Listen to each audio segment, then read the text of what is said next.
So I guess we're talking a little bit about some of these other problems that I know that credit unions are facing, or when we're talking about the value of value aggregation and in fintech and more credit unions.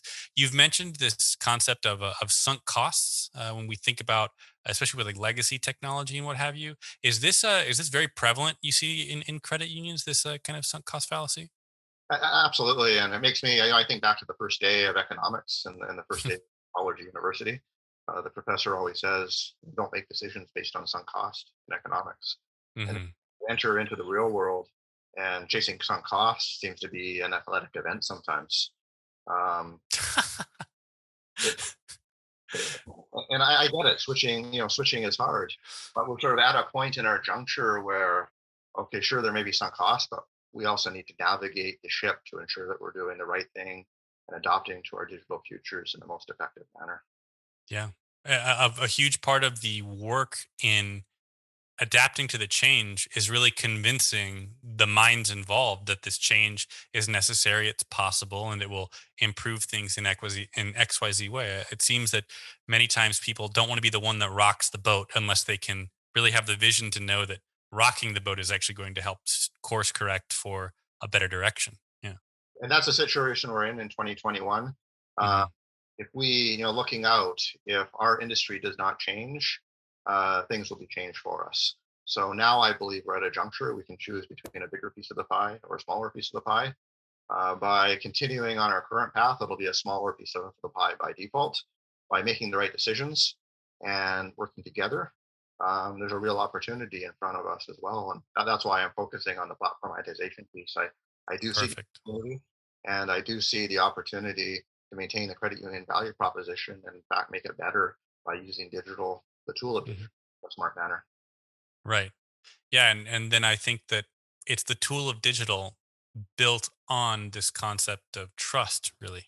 Being able to leverage that trust through technology and letting people know, hey, I have your best interest in mind. Now go enjoy that extra coffee. You have it in the budget. You've earned it, type deal. So absolutely, that's great. So I think I hope it's clear to any listener at this point that you're really a thought leader when it comes to this industry in particular.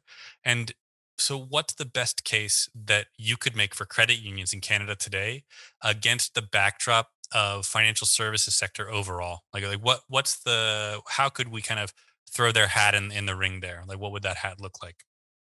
Well, I would say it's really, as we discussed, it's enhancing the manner in which we collaborate. Credit unions have been around for over 100 years. I believe they should be around for another 100 years, and they have a part to play in the future financial services offering for people around the world. So, in my Mhm. mind, a best possible situation would be that we do see the tidal wave coming in.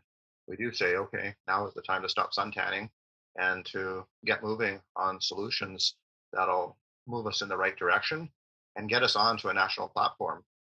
Credit unions have, politically, there's a lot of fences. We need to take those fences down, build a table, build a platform that allows us to collaborate, aggregate value, and do things better. When we talk about this platform, we're really talking about, so we've gone from talking a bit about risks and sunk cost and what have you to now we're transitioning into opportunities. So if we're looking at platformatization as an opportunity, you're mentioning things like the facilitating the sharing of data, right, over a platform, say for example. Are there other advantages, like, or are there things or insights you could give to what can result from the sharing of that data, or other opportunities based on platformization? Yeah, no, absolutely. Like the whole point of a platform is to provide an open environment. Okay. So the platform participants, but you also have fintechs and other people in our ecosystem who want to be involved in an aggregated offering as well. Mm, As a CIO of a credit union, it's you know what the process is for integrating a fintech. It could be $200,000. It takes months to do. Then you end up with a skunkworks project.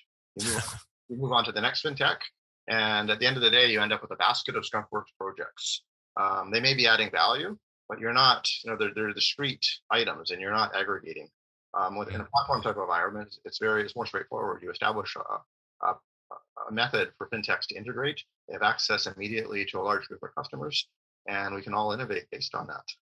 So it's this whole open platform piece that's important. Also, what's important is facilitating the new ways things are being done in technology. Headless banking, you may have heard that term, or composable banking. Oh, yes. Yeah, with headless banking, you don't have a client anymore. You need to reskin that functionality somewhere, and the platform can do that effectively as well. To take a composable banking platform and reskin that on your own as one credit union is a very difficult task. To do it collectively at scale, it's a much easier proposition to take on. Okay, so leveraging that collectivism, as you've said, to do this reskinning is something that is possible through collaboration, but otherwise would be daunting. In other words, because there's just not it's just not feasible to do so. Uh, Absolutely. And then when we talk about these changing member journeys, there's literally hundreds of journeys. And again, for a small sized organization, it's hard to look at all of those journeys, dissect them, and digitize them. But again, mhm. do that collectively. We're doing that at scale, and we're accommodating a an ecosystem for credit unions that really does enhance the member value proposition.